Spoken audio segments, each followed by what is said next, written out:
Hi పిల్లలు, మీకు ఒక కథ చెప్పనా? అదేంటంటే చంద్రుడి కథ మాట. ఒకప్పుడు ఒక చిన్న గ్రామంలో చిన్నబాబు అనే పిల్లవాడు ఉండేవాడు. అతనికి రాత్రి వచ్చేసరికి ఆకాశాన్ని చూస్తూ చంద్రుని చూడడం అంటే ఎంతో ఇష్టం.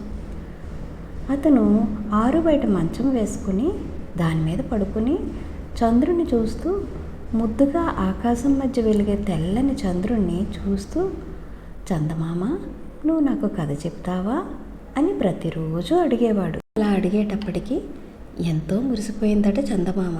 వెంటనే కథ చెప్పడం ప్రారంభించిందట. కాకపోతే ఒక కండిషన్ పెట్టిందంట. అది ఏంటంటే, చిన్నబాబు నేను నీ కథ చెప్తాను, కాకపోతే నన్ను మధ్యలో ఆపకూడదు, అలాగే కథ శాంతం విన్న తర్వాత నువ్వు నిద్రపోవాలి అని చెప్పిందంట. వెంటనే చిన్నబాబు కళ్ళు మూసుకుని అలాగే అని తల ఊపి వినడం ప్రారంభించాడట. ఇప్పుడు చందమామ కథ చెప్పడం ప్రారంభించింది. అనగనగనగనగా ఒక ఊరిలో మురళి అనే ఒక మేకల కాపరి ఉండేవాడట. ఇప్పుడు నార్మల్గా అయితే గొర్రెల కాపరి ఉంటాడు, కానీ మేకల కాపరి ఉంటాడా? కానీ మురళి దగ్గర మేకలే ఎక్కువ ఉండేవట. ఒకే ఒక గొర్రె ఉండేదట. అది తెల్లగా ఎంతో అందంగా ఉండేదట. దానికి అతను మిన్ను అని పేరు పెట్టాడట. ఈ మిన్ను మిగతా మేకల్లా కాకుండా చాలా చురుకుగా ఉండేదట. అడవిలో ఏ మూలలో ఏ మొక్క పెరిగిందో కూడా దానికి తెలుసట. గొర్రెలు ఈ విధంగా ఉండడం ఆశ్చర్యమే కదా. ఇప్పుడు ఈ మేకలు ఉన్నాయి చూసారు, ఇవి మారిపోయినా మార్గం తప్పినా ఈ మిన్నుయే వాటిని తిరిగి మళ్ళీ మురళి దగ్గరికి తీసుకొచ్చేదంట. అంత చలాకీగా ఉండేదట. ఒకరోజు మురళి మామూలుగానే ఈ మేకలన్నీ తీసుకుని అడవిలోకి వెళ్ళాడట. అప్పుడు మిన్ను కాస్త వెనక్కి మళ్ళిందట. ఎందుకంటే ఒక మూలకి నెమ్మదిగా నక్క రావడం చూసిందట. మిగతా మేకలన్నీ భయంతో పరుగులు తీసాయట. కానీ మిన్ను మాత్రం ఏమాత్రం భయపడలేదట. ఈ మిన్ను నక్క దగ్గరికి నెమ్మదిగా వెళ్ళిందట. నక్క తలెత్తి మిన్నుని చూసిందట. నక్క గాండ్రించి, అదేలేండి గాండ్రించదనుకోండి, కాకపోతే బిగ్గర స్వరంతో నీవెవరు అందట. అప్పుడు మిన్ను నెమ్మదిగా నిన్ను నువ్వు ఎందుకు వచ్చావు అని మెల్లగా అడిగిందట. నక్క ఆశ్చర్యపోయి, ఏమిటి నువ్వు నన్ను చూసి భయపడట్లేదు అని అడిగిందట.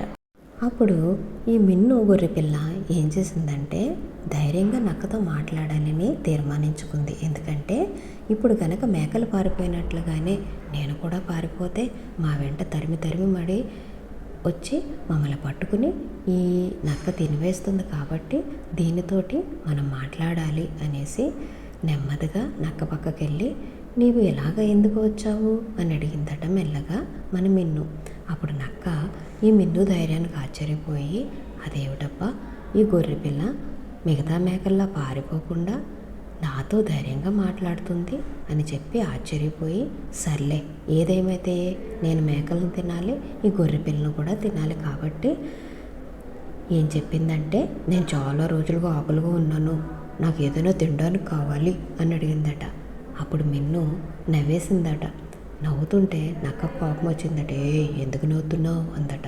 అప్పుడు మిన్ను చిరునవ్వుతో, మా మేత పొలానికి రా, నువ్వు అక్కడ తినదగిన ఆకులు పుష్కలంగా ఉంటాయి, ఆ ఆకులన్నీ నువ్వు తినొచ్చు, కాకపోతే ఒక కండిషన్, అదేంటంటే మా గొర్రెలకి ఏ విధమైన హాని చేయకూడదు, మమ్మల్ని తినకూడదు అని కండిషన్ పెట్టిందట.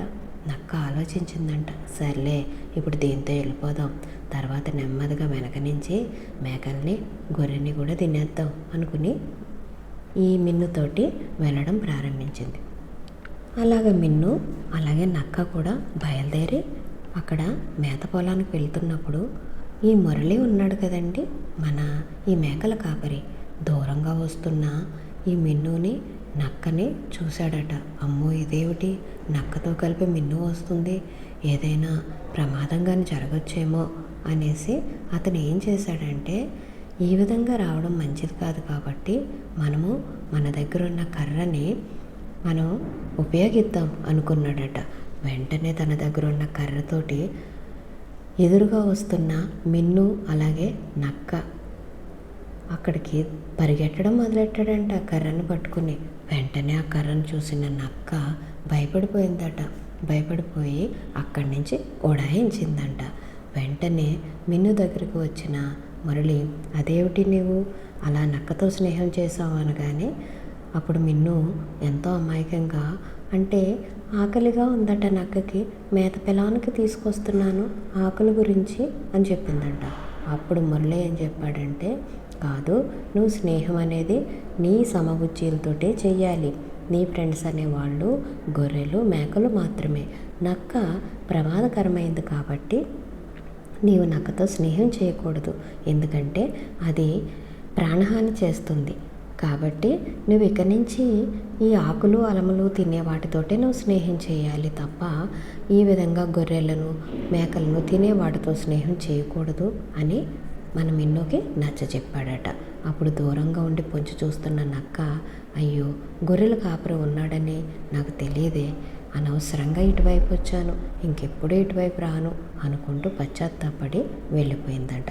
ఈ కథ ద్వారా మీకు ఏం తెలిసింది పిల్లలు? మనం ఎప్పుడు కూడా స్నేహం అనేది మన సమవుజ్జీలతోటే చేయాలి. ప్రమాదకరమైన మనుషులతో కానీ ప్రమాదకరమైన వాళ్ళతో కానీ మనం స్నేహం చేయకూడదు అని అర్థమైంది కదా. కాబట్టి మీరు కూడా చక్కగా మీ స్కూల్ పిల్లలతోటి మీ ఫ్రెండ్స్ తోటి మీరు హ్యాపీగా ఆడుకోండి, కానీ ఎప్పుడు ప్రమాదకరమైన వ్యక్తులతోటి ఏమాత్రం స్నేహం చేయకండి. ఈ విధంగా ఈ చందమామ కథ చెప్పడం పూర్తి చేయగానే మన హీరో ఉన్నాడు కదండి, చక్కగా నిద్రలోకి జారుకున్నాడంట. మన హీరో పేరేంటో తెలుసా? చిన్నబాబు.